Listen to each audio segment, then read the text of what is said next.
बिस्मिल्लाहिर्रहमानिर्रहीम। अस्सलाम वालेकुम डियर स्टूडेंट्स, मैं हूं आपका बायोलॉजी टीचर असद सुल्तान।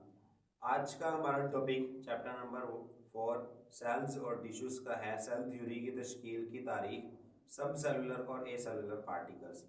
सेल थ्योरी क्या होती है? सेल थ्योरी में तीन पोस्टुलेट्स, तीन नकात हैं, जिसमें पहला है कि तमाम जानदार एक या एक से ज़्यादा सेल के बने होते हैं। हमने चैप्टर 1 में देखा यूनिसेलुलर होते हैं या मल्टी सेलुलर होते हैं। ठीक है। फिर सेल जो है वो सबसे छोटी जिंदा चीज़ें हैं, यानी सेल से छोटी जिंदा चीज़ कोई नहीं है। ठीक है।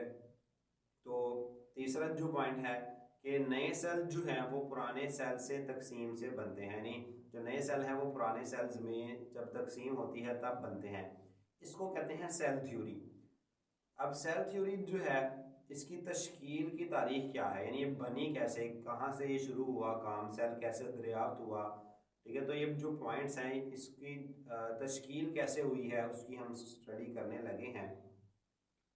तो बायोलॉजी की तारीख में फितरी दुनिया के डाटा को सबसे पहले यूनानियों ने मरतब किया। मरतब से मुराद है तरतीब किया, यानी जो नेचुरल वर्ल्ड है, फितरी दुनिया, कुदरती तौर पर जो डाटा हमारे पास मौजूद है उसको सबसे पहले यूनानियों के जो है यूनानियों ने तरतीब दिया था नेचुरल डाटा को। उसके बाद अरस्तु जो एक यूनानी फ़िलासफ़र है, अरस्तु ने मुनज़्ज़म शक्ल में ऐसे मुशाहदात पेश किए जिनसे इस ख्याल को तकवीद मिली कि तमाम जानवर और पौधे आपस में ताल्लुक़ रखते हैं। अब अरस्तु ने ऐसे मुशाहदात, ऐसी चीज़ों को ऑब्ज़र्व किया और उसने ये कहा कि जो जानवर हैं और पौधे ये आपस में किसी न किसी तरह से मिलते ज़रूर हैं, यानी इनका आपस में कोई ना कोई ताल्लुक़ ज़रूर है। अब उसको एग्जैक्ट तौर पर मालूम नहीं था कि कैसे, लेकिन अरस्तु ने ये कहा था कि जिन तमाम जानवर और पौधे आपस में ताल्लुक़ ज़रूर रखते हैं। ठीक है। तो उससे जो है वो मुख्तलिफ साइंसदानों ने तकवीद मिली, उन्होंने जो है वो इस पर काम शुरू किया। तो मुश्तरका अकाई सेल 17वीं सदी तक, यानी माइक्रोस्कोप के इस्तेमाल से कबल, जब माइक्रोस्कोप इस्तेमाल नहीं होती थी तब किसी को यकीन नहीं था कि तमाम जानदार वाकई एक मुश्तरका अकाई रखते हैं कि जो उसके सेल है। ये जितने भी जानदार हैं, पौधे, जानवर, फंजाई, एल्गी, बैक्टीरिया, उन सब के अंदर एक ही इकाई है, एक ही यूनिट है जिसको सेल कहते हैं। तो रॉबर्ट हुक जो कि 1665 में एक बरतानवी साइंसदान रॉबर्ट हुक ने पहली मरतबा सेल को बयान किया। पहली मरतबा सेल जो है वो दरियाफ्त किया। एमसीक्यूज़ के हवाले से बहुत इंपॉर्टेंट है कि सेल किसने दरियाफ्त किया और कब दरियाफ्त किया। इसने कॉर्क की एक बारीक काश, यानी स्लाइस, एक लेयर, एक तय कह लें।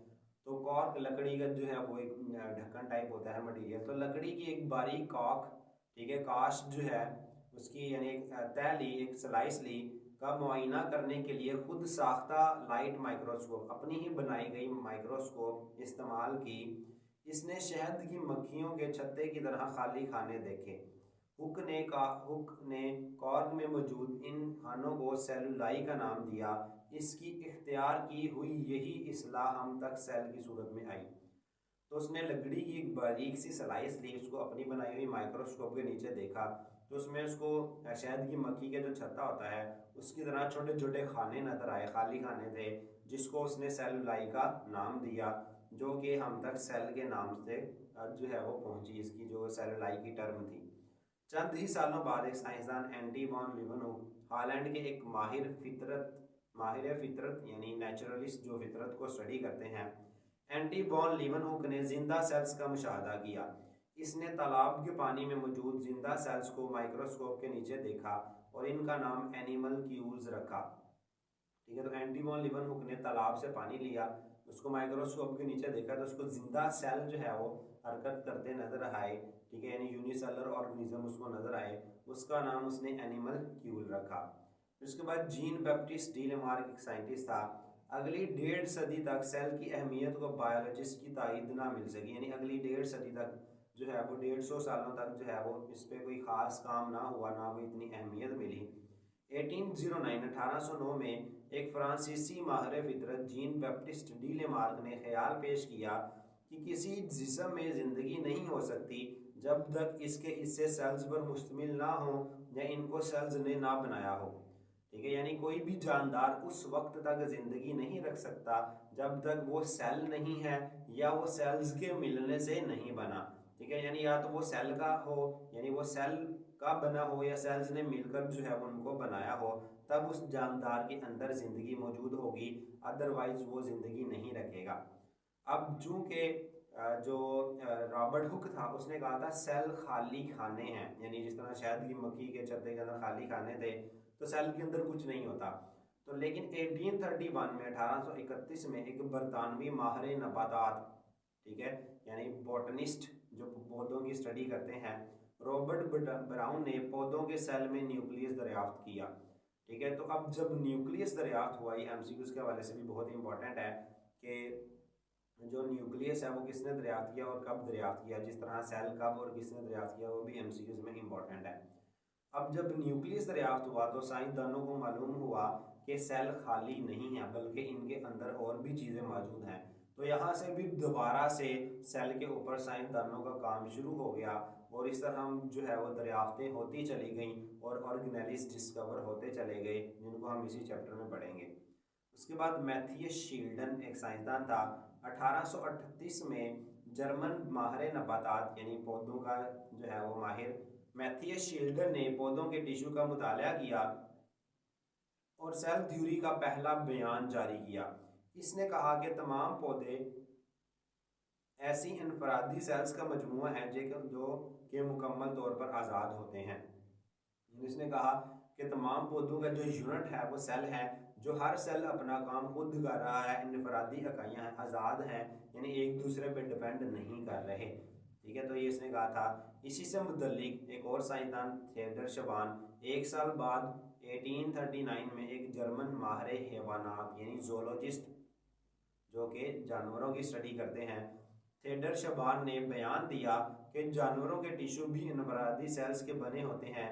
ठीक है, तो इसने चूँकि ये जानवरों का डॉक्टर था, मतलब जो माहिर था, तो इसने जो है वो जानवरों से मुतल्लिक भी वही बयान दिया जो मैथियस शील्डन ने पौधों से मुतल्लिक दिया था कि ये इनफरादी सेल से मिलकर बने हैं जो एक दूसरे से आज़ाद हैं। इस तरह शील्डन और शवान ने सेल थ्योरी को इब्तदाई शक्ल में पेश किया।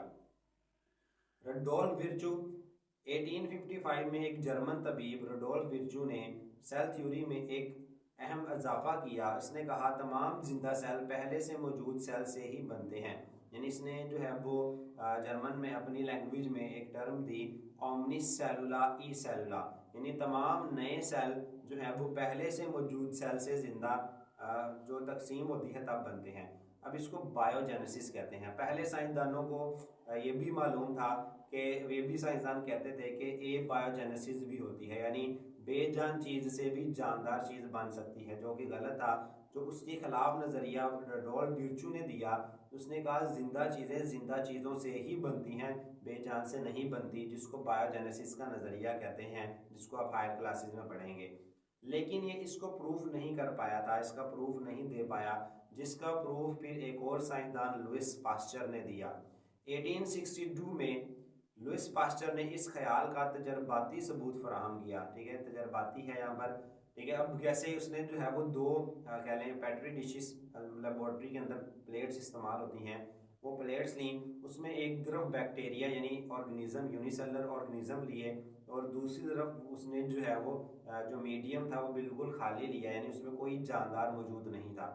तो कुछ ख़ास वक्त के बाद जब उसने देखा कि जहाँ पर उसने जानदार लिए थे, यूनिसेलुलर ऑर्गेनिज्म लिए थे, वहाँ पर उन जानदारों की तादाद में इजाफा हो गया था और जहाँ पर उसने मीडियम खाली लिया था उसमें अभी भी कुछ भी नहीं था।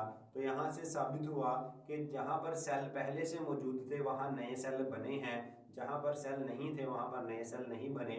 इसका मतलब ज़िंदगी ज़िंदगी से ही बनती है, बेजान चीज़ों से नहीं बन सकती। सेल थ्योरी की अहमियत। सेल थ्योरी को बायोलॉजी में एक बुनियादी इल्म जाना जाता है और बायोलॉजिकल रिसर्च के तमाम मैदानों में इसकी वसी असरात हैं।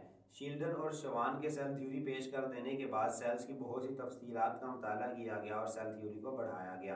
ठीक है, तो सेल थ्योरी एक बेसिक नॉलेज है, यानी इस थ्योरी के बगैर जो है वो जानदारों की स्टडी को नहीं स्टडी किया जाता, इन जानदारों का मुताला नहीं किया जाता। ये एक कह लें कि बेसिक चीज़ है, बुनियादी चीज़ है जानदारों का मुताला करने के लिए, ठीक है। और सेल थ्योरी जब पेश की गई उसके बाद मज़ीद सेल पे जो है वो स्टडी की गई, जिससे जो है वो मज़ीद जो है वो चीज़ें दरियाफ्त हुई। सेल थ्योरी के अहम हसूल जो शॉर्ट क्वेश्चन में इम्पोर्टेंट हैं, तमाम जानदार एक या एक से ज़्यादा सेल्स के बने होते हैं, ठीक है। या सेल वो जानदार एक सेल का बना होगा जिसको यूनिसेलुलर कहते हैं, या वो ज़्यादा सेल्स का बने होते हैं जिसको मल्टी सेलुलर कहते हैं। सेल सबसे छोटी जिंदा चीज़ें हैं, यानी जानदारों में जैसे हमने पढ़ा था इंडिविजुअल, ठीक है, एक ऑर्गेनिज्म लेवल चैप्टर 1 के अंदर ही हमने पढ़ा था। तो इंडिविजुअल जो है यानी एक पूरा जानदार, एक पूरा इंसान है, कोई भी जानवर है, वो एक इंडिविजुअल होता है। इंडिविजुअल ऑर्गन सिस्टम से बनता है, ऑर्गन सिस्टम ऑर्गन से बनता है, ऑर्गन टिश्यू से बनते हैं, टिश्यू सेल के बनते हैं। अब सेल जो है वो आपने पढ़ा था ऑर्गेनेलिस और बायोमोलिक्यूल से मिलकर बनते हैं, अब वो फिर एटम से मिलकर बनते हैं। लेकिन इनमें जो मोलिक्यूल और एटॉमिक लेवल है वो नॉन लिविंग है, वो बेजान है। तो जिंदा चीज़ों में सेल हैं जो सबसे छोटी चीज़ें हैं, और ये तमाम जानदारों की तंजीम की बुनियादी इकाई हैं। इन जितने भी जानदार हैं उनकी जो बुनियादी इकाई है वो असल में सेल ही हैं। सेल्स सिर्फ पहले से मौजूद सेल्स में तकसीम के ज़रिए ही वजूद में आते हैं, ठीक है। जो रडोल्फ विर्चू ने कहा था कि तमाम जो नए सेल हैं वो असल में पहले जो सेल मौजूद हैं उसके तकसीम से ही बनते हैं, ठीक है। तो ये सेल थ्योरी है। तो ये साइंसदान की कुछ पिक्चर्स हैं, ये मैथियस शील्डर है, थिएटर शवान है, रडोल्फ विर्चू है। उसके बाद सब सेलुलर और ए सेलुलर पार्टिकल्स क्या होते हैं, इसको चैप्टर नंबर 3 में भी हमने देखा था कि वायरसेस, प्राइयॉन्स और वायराइड्स ये सब सेलुलर हैं या ए सेलुलर हैं। सब सेलुलर अभी हमने सेल थ्योरी में पढ़ा कि सेल सबसे छोटी जिंदा चीज़ें हैं, यानी सेल सबसे छोटी जिंदा चीज़ है। अगर वो चीज़ जो सेल से छोटी होगी वो जिंदा चीज़ नहीं कहलाएगी। तो ये सब सेलुलर हैं, यानी सेल से छोटे हैं तो जाहिर है बेजान में आएंगे। या ये ए सेलुलर हैं, यानी ये सेल के बने ही नहीं होते, ठीक है। तो तमाम जानदार एक या एक से ज़्यादा सेल्स के बने होते हैं। वायरसेस, प्राइयॉन्स और वायराइड सेल्स के नहीं बने होते, बल्कि वो सब सेलुलर या ए सेलुलर पार्टिकल्स हैं। इनके अंदर कोई मेटाबॉलिज्म नहीं होता, किसी भी किस्म का रिएक्शन नहीं होता। इनमें जानदारों की कुछ खसूसियात पाई जाती हैं, जैसे ये तादाद बढ़ा सकते हैं, अपनी खसूसियात अगली नस्लों को भी मुंतकिल कर सकते हैं। हम जानते हैं कि ऐसे ए सेलुलर पार्टिकल्स की क्लासिफिकेशन जानदारों के 5 किंगडम में से किसी में भी नहीं की जाती, ठीक है। तो अब इनमें कुछ खसूसियात तो हैं जानदारों की, ये अपनी अगली नस्ल बना सकते हैं, अपनी खसूसियात भी अगली नस्ल में ट्रांसफ़र कर सकते हैं, लेकिन इनको हम किसी भी किंगडम में नहीं रख सकते, किसी भी किंगडम में नहीं रखा जाता। अब यूकैरियोटिक सेल की बुनियादी साख जिसको हमने आगे पढ़ना है, हम यूकैरियोटिक सेल की बुनियादी साख से बखूबी वाकिफ़ हैं। एक सेल ऑर्गेनेलिस से के मिलने से बनता है। सेल में चंद अहम साख्तें ऐसी भी हैं जो ऑर्गेनेलिस नहीं, लेकिन फिर भी सेल के लिए बहुत अहम है। ये साख्तें cell walls, cell membrane, cytoplasm और साइटोस्केलेटन है। यानी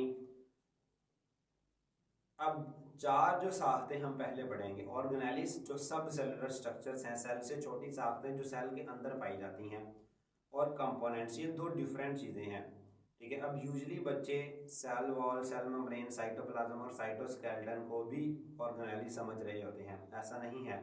जैसे मैं अगर आपको कॉमन एग्जांपल दूं कि एक कमरा जो है, एक कमरा किससे बना है, एक कमरा बना है दीवारों से मिलकर, छत से मिलकर, फर्श जो है फ्लोर से मिलकर बना है ये कमरा, ठीक है। ये कमरे के छोटी चीज़ नहीं है, ठीक है, मतलब ये कमरा इनसे मिलकर बना है, ये कमरे से छोटी साख्तें नहीं है जो कमरे के अंदर पाई जा रही हैं, ठीक है, बल्कि कमरा ही इन चीज़ों से मिलकर बना है।